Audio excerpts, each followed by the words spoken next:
Yan, so, nandito na naman po tayo sa programang Si Kristo ang laging una. Tayo po ay manalangin, dakilang Diyos, nagpapasalamat kami sa gabing ito. Salamat sa biyaya at sa kalakasan. In Jesus' name I pray, Amen. Ang ating topic ay mula sa Roma chapter 6 verse 15 hanggang 23 yata yun. Yan.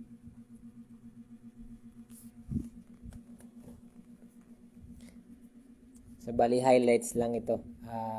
Tungkol ito sa paglaya, no? Sasabi dito, pinalaya na tayo sa kapangyarihan ng kasalanan at kamatayan sa pamamagitan ng kapangyarihan ng banal na espiritu na nagbibigay buhay. Mabagal na koneksyon. Roma 8 verse 2. Yan. Hindi, bali related verses yan. Ayan, so tama talaga yun na hindi na tayo dapat mamuhay sa kasalanan sa halip pagsisihan na natin ang ating mga nagagawa at maglingkod tayo ng tapat na naaayon sa kanyang kalooban. Huwag nating sayangin ang natitira pang pagkakataon upang makapaglingkod sa kanya. Yun lang. Yan, totoo yan mga kapatid, na kung talagang tunay na tayong mananampalataya, dapat paglingkuran natin ng buong puso ang Panginoon dahil siya na ang mag-manage ng ating buhay. Hindi na tayo. Hindi na yung mga sarili natin. Mabagal na koneksyon. Kundi ang Panginoon na lang ang mananahan sa buhay nating lahat.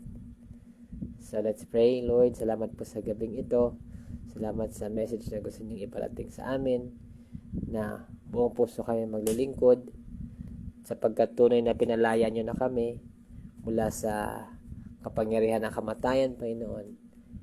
Kami po ay naligtas sa inyo nang dahil sa inyo, Panginoon. Patawarin niyo po kami sa aming mga pagkukulang sa inyo,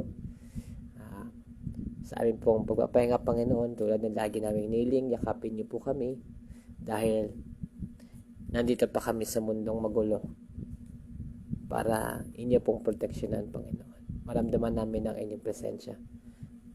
Sa mga uuwi pa lamang po galing sa kanilang mga trabaho ay safe travel po nawa ang ipagkaloob niyo sa kanila.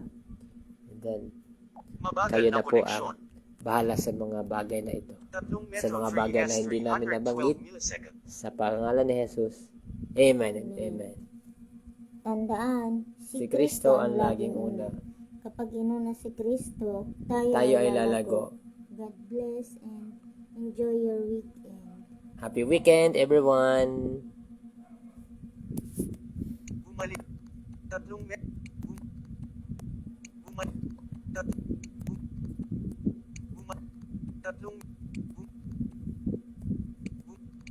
Gusto mo ba tapusin? Magpatuloy. Gusto mo ba